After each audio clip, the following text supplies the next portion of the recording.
Hi everyone, today we are taking a quick look at Vanguard's best build for operations on patch 12 and 12.1. If you look at the build quickly, you will see that pretty much nothing has changed from the last build. We're running exactly the same thing. There is some change, but I will have you wait a tiny bit over it before we touch it. In terms of the build, upper hand, classic, we want the anti-stagger, that doesn't budge. Conviction, same, doesn't budge, best in slot compared to anything here. And very much the same with consecutive execution, we want the equipment regen. Now, for team perk, I know this is always highly debated. I will systematically run melee champion because the playstyle is very melee intensive. It used to be true and it is even truer for me. As soon as you're good enough at the game, Adrenaline Rush is plenty enough to sustain you as Vanguard, and you really do not need unmatched heal. Inner Fire used to be a better option when you could still proc it off of any melee kill, but now it's finishers only, so melee champion it is. And it's incredibly good. Really, trust me on this, give it a shot. In terms of the gear, we're running collateral damage, tenacity, and combat readiness with Adrenaline Rush here on signature. Pretty standard. The prestige perks are the standard ones as well, so the extra damage at short range, we're running the armor on grapple, the armor on 7 kills, and some extra HP.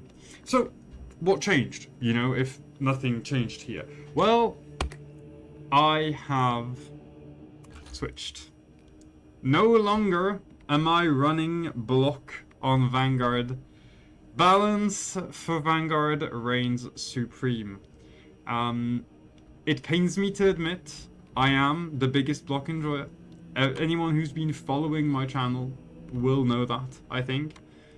I believe block weapons are best in slot for still a fair few classes or a fair few cases, but it is a lot more contested now.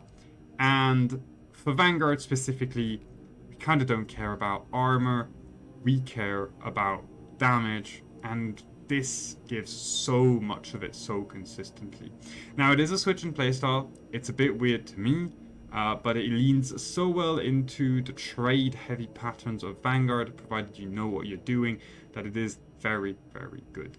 So this is the only real change on the build. It's the only major one.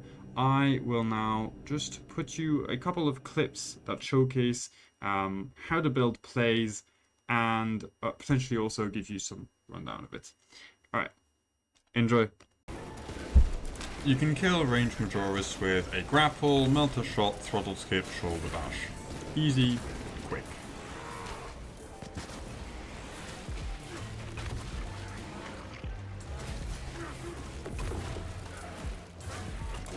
For melee Majoris, make sure to proc upper hand quickly and then just trade down. You win pretty much any trade so long as you don't die on it, and you can sustain back up afterwards, so don't be afraid to lose HP. It's also good for your ammo economy, for your melter perk.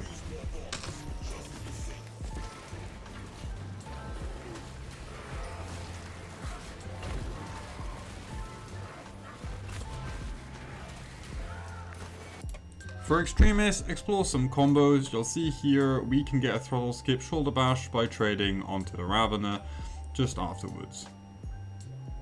So here, parry, throttle skip shoulder bash, and then parry again, throttle skip shoulder bash. Very good damage overall.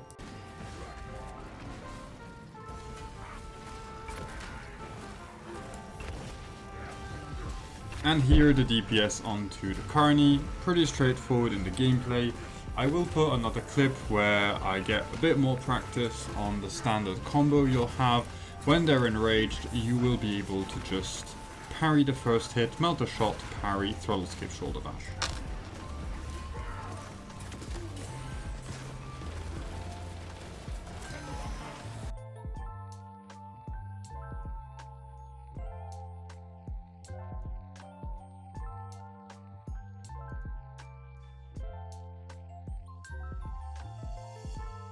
Notice I haven't made any mention of the execution build that is very popular.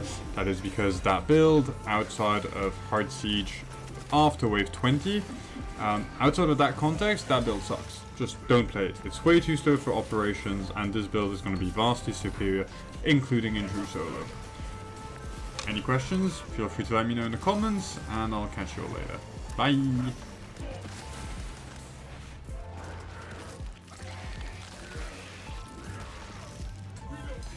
What's available?